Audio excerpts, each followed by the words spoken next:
मेरा syllabus complete नहीं है, मुझे कुछ याद नहीं है, सब मुझसे बेटर प्रिपेयर्ड हैं। अगर सिलेबस ही कंप्लीट नहीं है तो क्या करें?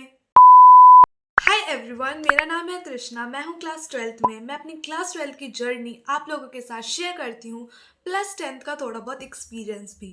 भाई साहब, मैंने तुम लोगों के कमेंट्स देखे, तुम लोगों को कितना ज़्यादा स्ट्रेस हो रहा है बोर्ड्स का। एंड ट्रस्ट मी, होता है, मुझे भी 10th में बहुत ज़्यादा स्ट्रेस होता था।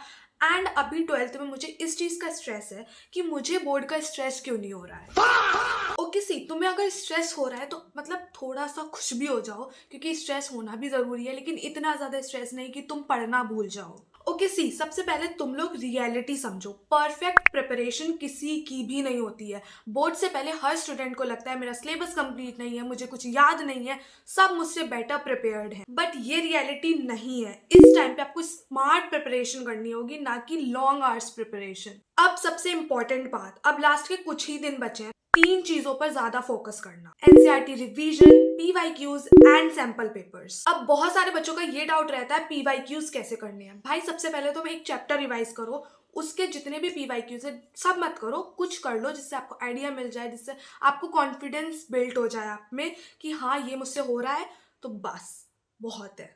क्योंकि पीवाईक्यूज बहुत ज़्यादा ज़रूरी है, उससे आपको पता चल जाता है कि एग्जाम पैटर्न क्या है, आपके किस टाइप के क्वेश्चंस आते हैं, क्योंकि रिपीटेड क्वेश्चंस ही आते हैं ज़्यादातर। तो आपको पता चल जाएगा कौन से क्वेश्चंस ज़्यादा बार आए हैं या बार बार आते हैं। आपको राइटिंग स्टाइल पता चलता है पीवाईक्यूज से कि कैसे हम लिखते हैं बोर्ड्स में, क्योंकि it's your first time in boards, तो आपके बहुत सारे डाउट्स होते हैं। तो पीवाईक्यूज करने से ही आधे डाउट्स क्लियर हो जाते हैं। अब let's talk about last days में कौन सी मिस्टेक्स हमें नहीं करनी चाहिए। सबसे इंपॉर्टेंट, नया चैप्टर मत पढ़ो। अगर आप सोच रहे हो कि मेरा एक चैप्टर नहीं हुआ है, 2 चैप्टर नहीं हुए हैं, मैं उन्हें पढ़ लेता हूँ, बाकी तो मेरे हो चुके हैं, प्लीज ये मत करना गलती। जो आपने पहले पढ़ा है उसे भी रिवाइज करने का आपको टाइम नहीं मिलेगा, तो प्लीज नया चैप्टर अवॉइड करो। अभी सिर्फ रिवीजन पर टाइम दो।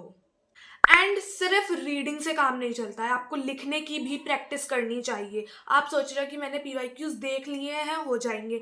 देख लिए से नहीं होता है, आपको सॉल्व करने पड़ेंगे। एंड जो बहुत सारे बच्चे करते हैं, स्लीप सेक्रीफाइस। भाई मत करो ये चीज़, क्योंकि आपकी हेल्थ पे ज़्यादा ध्यान दो अभी इस टाइम पे, क्योंकि हेल्थ ही अच्छी नहीं होगी तो क्या ही पेपर में लिख के आओगे। एंड सबसे ज़्यादा important, don't compare your self. मैंने लास्ट वीडियो में भी यही बोला था, फिर से यही बोलूँगी, क्योंकि ये बहुत ज़्यादा इंपॉर्टेंट चीज़ है जो हम इग्नोर कर देते हैं। बहुत ज़्यादा ज़रूरी है। आप खुद को किसी पर्सन से कंपेयर मत करो। आप खुद में बहुत अच्छा कर रहे हो एंड करते जाओ।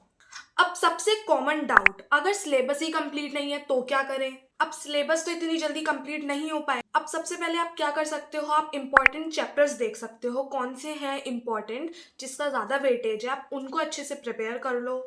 जो आपकी वीक टॉपिक्स हैं उनका ओवरव्यू लो, कि कभी कभी जो हमारी वीक टॉपिक्स होती है हमें लगता है कि ये वीक है हमारे लिए, लेकिन अगर हम उन पर वर्क करें फिर बाद में रियलाइज होता है कि नहीं, ये इतनी ज़्यादा भी खराब नहीं थी, हमने खाली इन्हें ग्रांटेड ले रखा था। And at the last, revision ignore मत करो। रिवीजन बहुत ज़्यादा ज़रूरी है। आपने जितना भी पढ़ा है, जितना जितना अगर इतना सिलेबस है, आपने इतना भी पढ़ा है, तो उसको भी रिवाइज करो, क्योंकि लास्ट में परफेक्शन नहीं, स्मार्ट वर्क मैटर करता है। और एक चीज़ याद रखना, बोर्ड्स लाइफ का फाइनल एग्जाम नहीं होता है, सो इसे इतना ज़्यादा भी वो मत करो कि आप अपने आप को इतना ज़्यादा स्ट्रेस में डाल दो। अगर तुम ये वीडियो देख रहे हो तो इसका मतलब है तुम एफर्ट्स कर रहे हो, और जो स्टूडेंट एफर्ट करता है उसका रिजल्ट कभी भी वेस्ट नहीं जाता। Okay, so let me know your stress, मैं आपकी मदद करूंगी। That's all for today. अगर वीडियो अच्छी लगी हो तो प्लीज़ लाइक करना, चैनल को सब्सक्राइब करना, and all the very best for your boards. Bye.